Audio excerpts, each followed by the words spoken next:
დაიჭერდნენ თუ არა პირდაპირ მნიშვნელობით დაიჭერდნენ თუ არა მამუკა ხაზარაძეს, აი ლელო ძლიერი საქართველოს ლიდერს, ის რომ საქართველოში ყოფილიყო. ეხლა ბევრი თქვენგანი მეტყვის რომ არა არავითარ შემთხვევაში არ დაიჭერდნენო, იმიტომ რომ მამუკა ხაზარაძეზე უფრო წინ დასაჭერები ახლა საქართველოში არიან, ბევრმა მოიხადა და ბევრი იხდის სასჯელსო, თუმცა ბევრი თქვენგანი, მათ შორის ლელო ძლიერი საქართველოს წარმომადგენლები უპირველეს ყოვლისა მეტყვიან ასე რომ დაიჭერენ აბა რას იწევდა, ამიტომაც გაერიდა წავიდა დროებით, ამასაც ხაზგასმით ვამბობ, რომ არ იყოს რაღაცა ინტერპრეტაციები იმასთან დაკავშირებით, რომ აქაო და ტაბლიაშვილი მამუკა ხაზარაძეს აკრიტიკებსო, არ ვაკრიტიკებ, ამ კუთხით ყოველ შემთხვევაში, წასვლის გამო არ ვაკრიტიკებ. დროებით წავიდა მამუკა ხაზარაძე საქართველოსთან, რამდენადაც ჰქონდა ან ინფორმაცია, ან აანალიზებდა ასეთ ანალიზს აკეთებდა, ან შეგრძნება ჰქონდა იმის თაობაზე, რომ საქართველოში დარჩენის შემთხვევაში ამ კაცს, რომელსაც თავისუფლებაზე მყოფს ბევრად მეტი კარგი საქმის გაკეთება შეუძლია, ვიდრე საპატიმროში თუ მოხდებოდა ამ შემთხვევაში.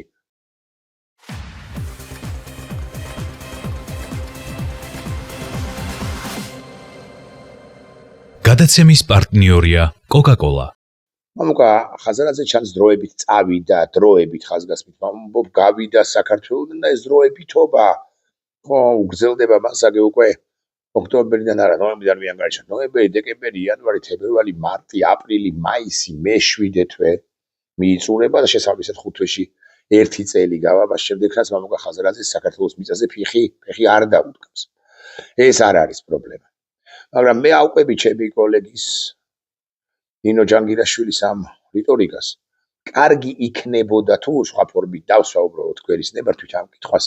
კარგი იქნებოდა თუ მამუკა საქმის კურსში ჩააყენებდა ანუ ეთყოდა საზოგადოებას, რომ მეგობრებო, მე მიზეზთა გამო, რომელთა ნაწილს არც გიმხელთ, მაქვს ინფორმაცია იმის თაობაზე, რომ ბიზინა ივანიშვილის ხელისუფლებამ შეიძლება მომკიდოს ხელი და ჩამაყუდოს ციხეში. თქვენც მეთანხმებით, რომ ამის რისკი არის მაღალი, ამიტომ ოჯახთან ერთად თუ ოჯახის გარეშე მივიღე გადაწყვეტილება იმის თაობაზე, რომ წავიდე საქართველოსთან დროებით. აქვე ძალიან კარგი იქნებოდა, არ მახსოვს უბრალოდ რა ჰქვია, შემიძლია დავსერჩო, იმიტომ რომ კითხე ChatGPT-ს ერთ წუთს ბოდიშ ვიხდი. ძალიან კარგი იქნებოდა თუ მამუკა ხაზარაძე გვეტყოდა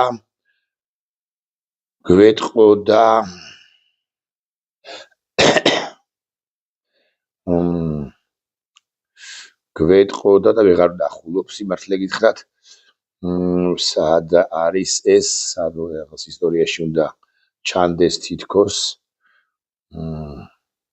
ეს არის არა. გვეტყოდა რა ქონება, რა უძრავი ქონება შეიძინა ბელგიაში თუ ბრიუსელში და რისთვის გამოიყენებს. აი მაგალითად რო თქვას, რომ ქართული კულტურის ცენტრს შევქმნი. ეს არის კარგი იქნება.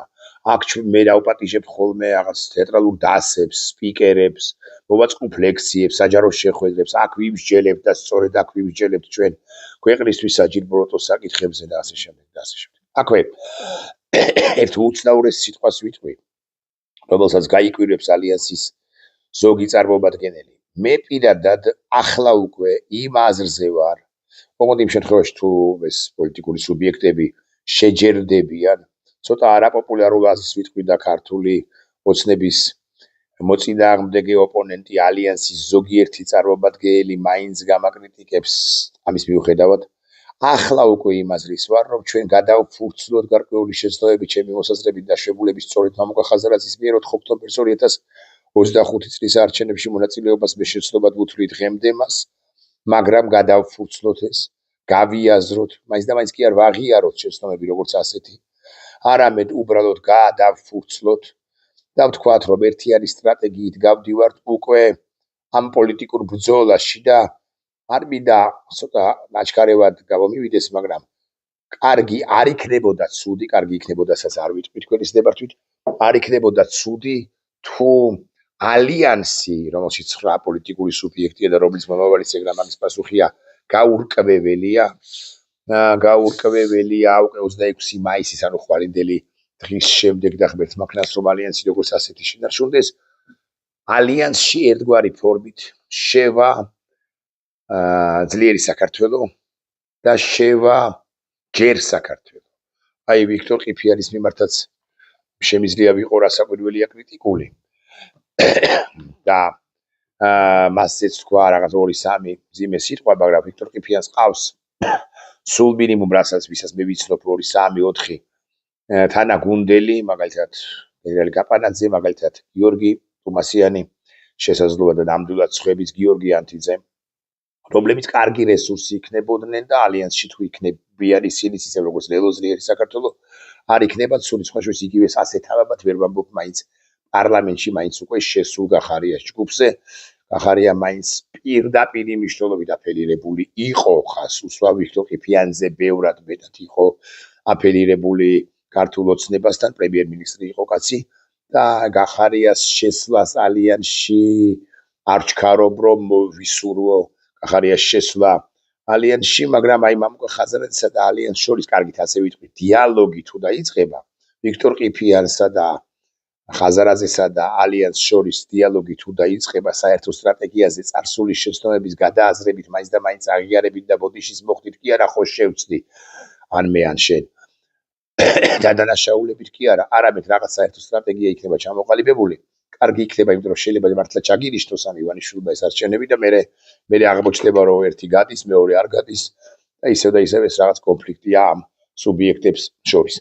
მამუკა ხაზარაძე კი გამახსენდა ერთი მიზეზის გამო. ეხსოვება თანაკლი სპორტი კონსორციუმში რომ იყო მამუკა ხაზარაძე და მის გარდა სხვაებიც იყვნენ.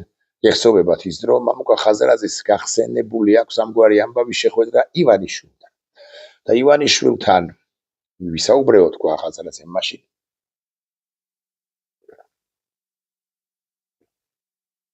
და ივანიშვილმა მითხრა შემდეგი სიტყვებიო, რა უნდათ ამერიკელებს შავ ზღვაში. ივანიშვილს მართლაც გულახდილად მე დარწმუნებული ვარ. აღმოხდა ეს ყველაფერი. ივანიშვილს მართლა არ ეგონა და არ იცოდა და არ იცის დღემდე, ვერ წარმოუდგენია, ვერ გაუგია რა უნდათ ამერიკელებს შავ ზღვაში.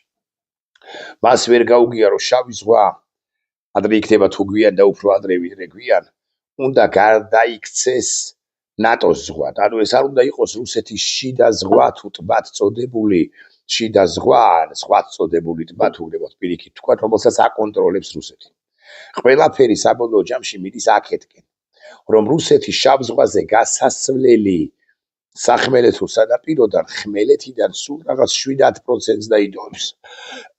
განსაკუთრებით მას შემდეგ, რაც უკრაინა წელსში გაწყვეტს რუსეთის შეერაღებულ ძალებს უკრაინის სამხრეთ მიმართულებით, ანუ აზოვის ზღვის პერიმეტრზე და ჩვენგან ხელმარცხნივ ყირიმს მოსწყვეტს დონბასის რეგიონიდან და შესაბამისად უკრაინას ძალიან გაუადვილდება ცალკე დონბასის მიმართულებით, დონეცკის, ლუჰანსკის მიმართულებით და ცალკე ყირიმის მიმართულებით, არა მხოლოდ საჰაერო, არამედ მინიცის და სახმელეთო ოპერაციების განხორციელებას. მე დაუბრუნდები ივანიშვილს. ივანიშვილმა უნდა გაიგოს და უნდა გაეგო და ვერ გაიგო და ვერც გაიგებს, ასე ვიტყვი, რომ ეს არის ნატოს ზღვა ისევე როგორც თავის დროზე ბალტიის ზღვა სულაც არ ითვლებოდა ნატოს შიდა ზღვად, მაგრამ დასავლეთის კოლექტიური დასავლეთის აქტიური და სწორი პოლიტიკის შედეგად განსაკუთრებით 2004 წლიდან არის იმ პერიოდიდან, როცა მიიღეს ბალტიის სახელმწიფოები ჩრდილოატლანტიკურ ალიანსში, ბალტიის ზღვა იქცა ნატოს ზღვად და ახლა უფრო სერიოზული მომენტუმია, თუ ჩრდილოეთით არსებული ბალტიის ზღვა სტრატეგიულ ინტერესში შედიოდა ჩრდილოატლანტიკური ხელშეკრულების ორგანიზაციისა, ანუ ნატოსი, სამხრეთის საზღვრებზე შავი ზღვა, ანუ გაერთიანებული ასაკურებელი ხმელთა ზღვასთან, რომელსაც ნატო აკონტროლებს. გაცილებით მნიშვნელოვანია განსაკუთრებით იმ პირობებში და იმის გათვალისწინებით, რომ რუსეთს არ უნდა მიეცეს შავი ზღვიდან იერიშების განხორციელების შესაძლებლობა უკვე მაშინ, როცა რუსეთი დამარცხდება უკრაინაში და მოფერიანებას კი დაიწყებს, რათა ახალ სივრცეებს შეუტიოს და ახალი სივრცეები დაიპყროს. ივანიშვილის მიერ თქვა ეს სიტყვა, რომელიც ხაზარაძემ გაგვაცნო ჩვენ და ხაზარაძე აკი ბჭყალებში თუ ბჭყალებოდ გავაკრიტიკე, ანუ კარგი იქნებოდა, კიდევ ერთხელ გავიმეოროთ, რომ ეთქვა რომ წავიდა დროებით, ასევე კარგი იქნებოდა რომ ამუკა ხაზარაძე ეთქვა რა შეიძინა ბელგიაში თუ არ ვცდები ბრიუსელში და რისთვის სჭირდება ეს ხაზარაძის ფონდის მიერ შეძენილი ქონება, მათ შორის სჭირდება თუ არა ქართული კულტურის ცენტრის მოწყობისათვის, აქედან ვიღაცეების ჩატარისათვის ლექციების წარდგენა, რომ ლექციები რომ წაიკითხონ სტუდენტები, არ ვიცი. თეატრალური დასებისათვის. ასევე არ გავაკრიტიკე და ღიად თქვი, რომ მიუხედავად იმისა, რომ ადრე არ ვფიქრობდი ასე და მამუკა ხაზარაძის კრიტიკოსთა არ მინდა თქვა 5 ეულში მითქი, მაგრამ 20 ეულში ვიყავი, რატომ მიიღე მამუკა მონაწილეობა შენარჩენებში 2025 წლის 4 ოქტომბერს მითქი ამას ვახსენებდი, როგორც პირად მიმოწერაში დამეთანხმება მამუკა და არ მიწყენს. ისე საჯაროდაც არაერთხელ გამიკრიტიკებია და ვიცი რამდენად განაწყენებული ან გაჯავრებული იყო და რამდენჯერ არ მახსენა, თუმცა მამუკამ მათ შორის საბადისთან გამოსვლის დროს, თუმცა კი უნდოდა ჩემი და სწორედ ჩემი ხსენება ამას მე არა მარტო ხვდები, არამედ ვიცი კიდეც ამის თაობაზე მისივე პარტიის ხოდაშორის წევრებისაგან, მაგრამ ამასაც არ აქვს მნიშვნელობა ერთმანეთის მიმართ რაღაც ბოღბები არ უნდა ჩავიტოვოთ, ჩემი მოსაზრებით ბოღბები და წყედები. მოკლედ მე მომხრე ვარ იმისა, რომ ალიანსსა და ლელოს ძლიერ საქართველოს შორის პოზიციათა დაახლოება შედგეს მოხდეს და არა თუ ლელოს ძლიერ საქართველოს, არამედ ჯერ საქართველოს რომა ბიზნე ივანიშვილის ყოფილი ადვოკატის ვიქტორ ყიფიანის სწორედ რომელმაც მართლა კარგი ხმუდი შემოიკრიბა გამახსენდა ახლა რომ პრეზენტაციაზე 2-3 დღის წინ გარდაპირებისა როლები ჩამოვასახლე მე შევნიშნე ვალერი ჩეჩელაშვილიც რომელსაც აქედან უდასტურებ პატივისცემას. მოკლედ ეს არის ვიდეო ბლოგის ერთი ნაწილი.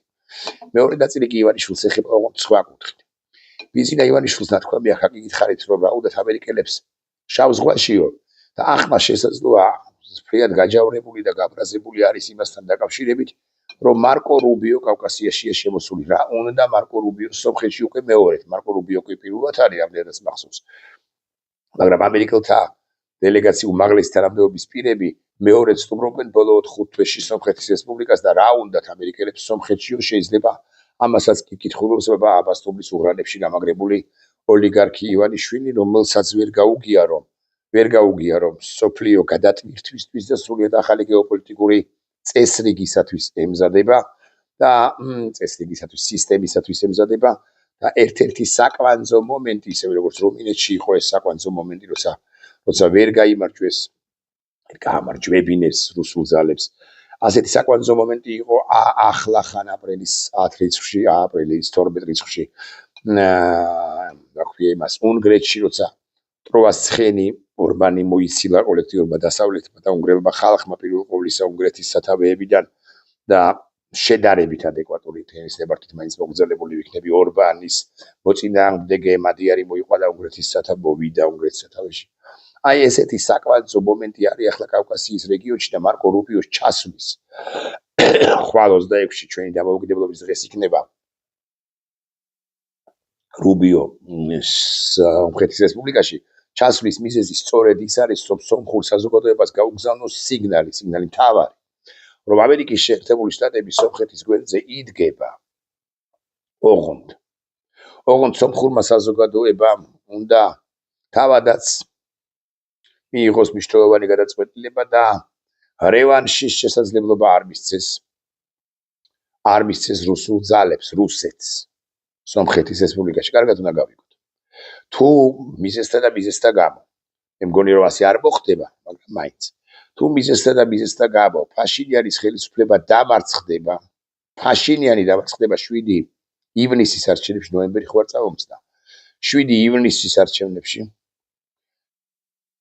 ამ შემთხვევაში ვერც ერთი ის მეგა პროექტი, რომელიც დაგეგმილი იყო სომხეთში, მათ შორის ამერიკელების და ევროპელების პროექტი, აგრეთვე გეოპოლიტიკური თვალსაზრისით სომხეთ-თურქეთის დაახლოება შერიგება, სომხეთ-აზერბაიჯანის დაახლოება შერიგება და ამ დაახლოების შერიგების კონტექსტში უმნიშვნელოვანესი მეგა პროექტი.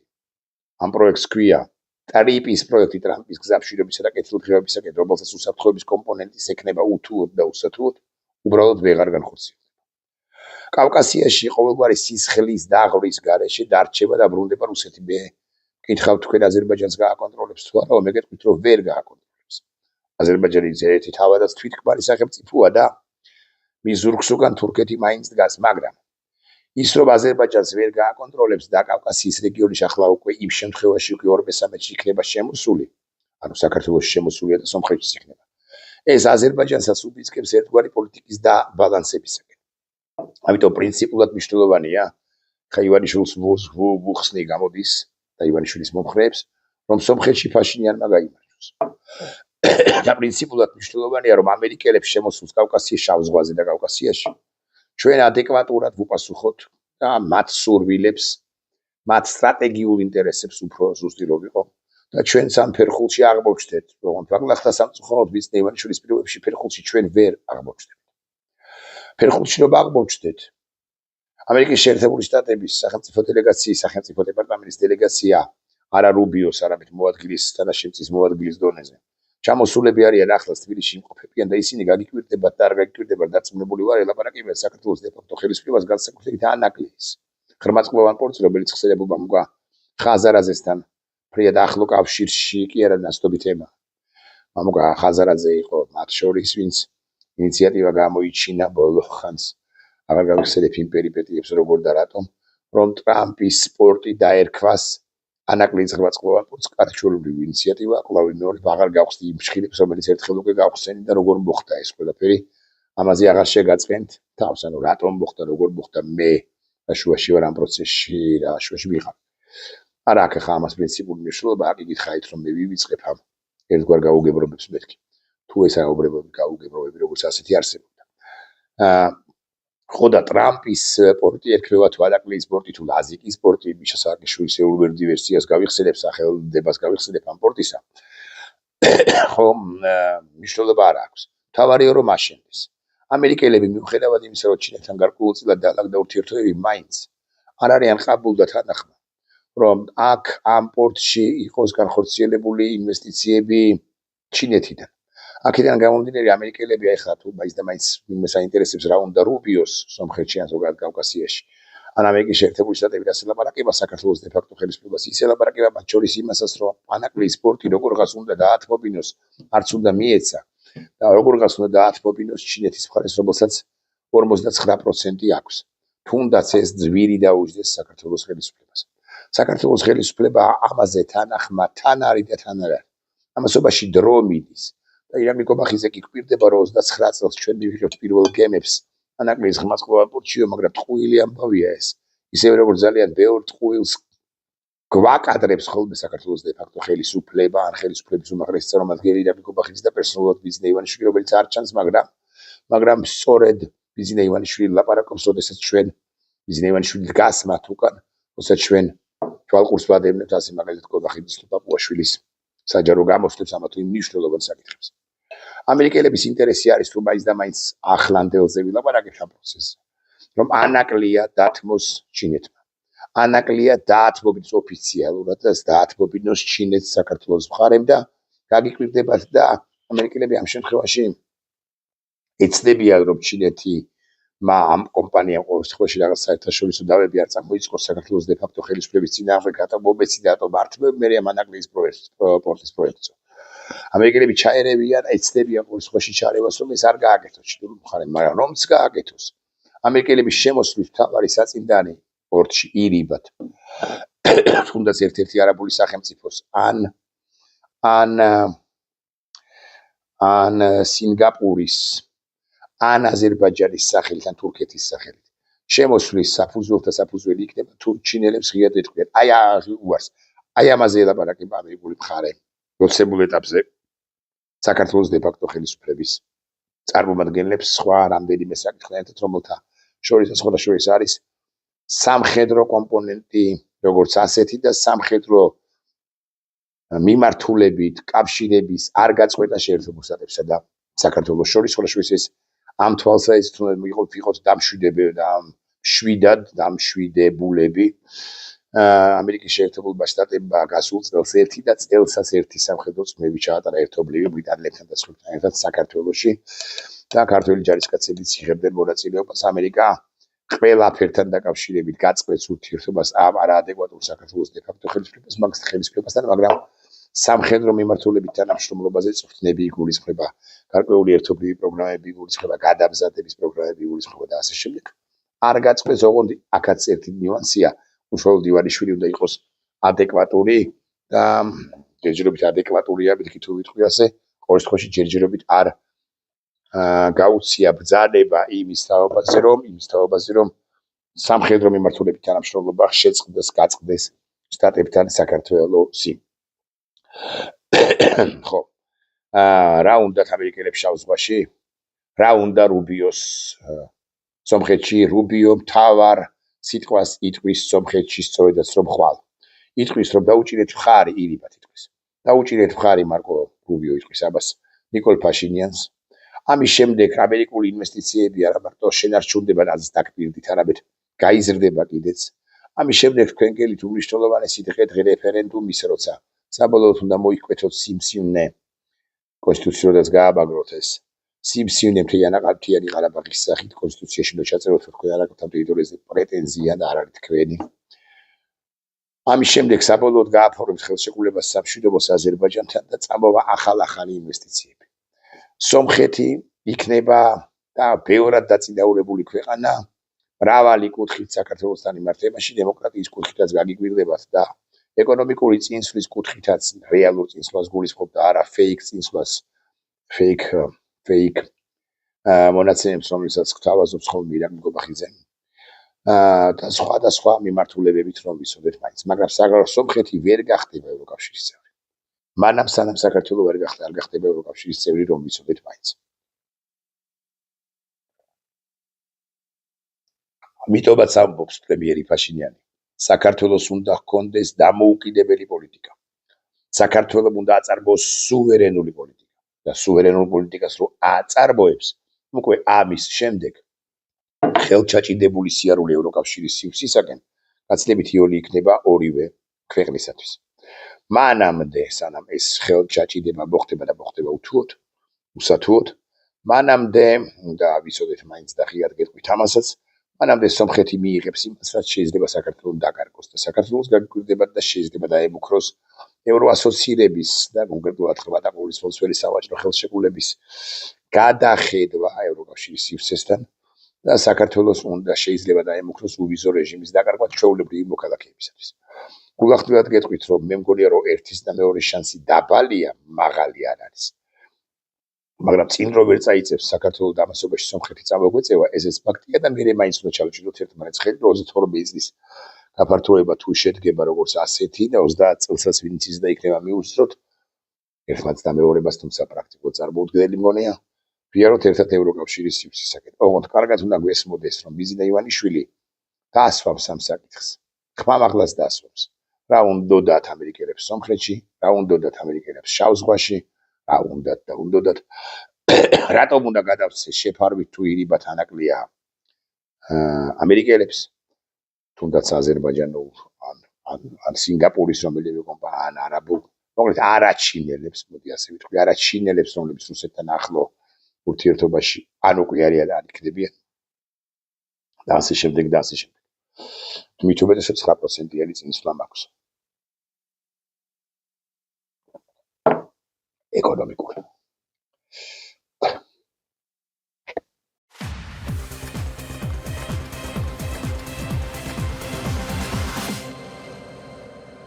გადაცემის პარტნიორია კოკაკოლა.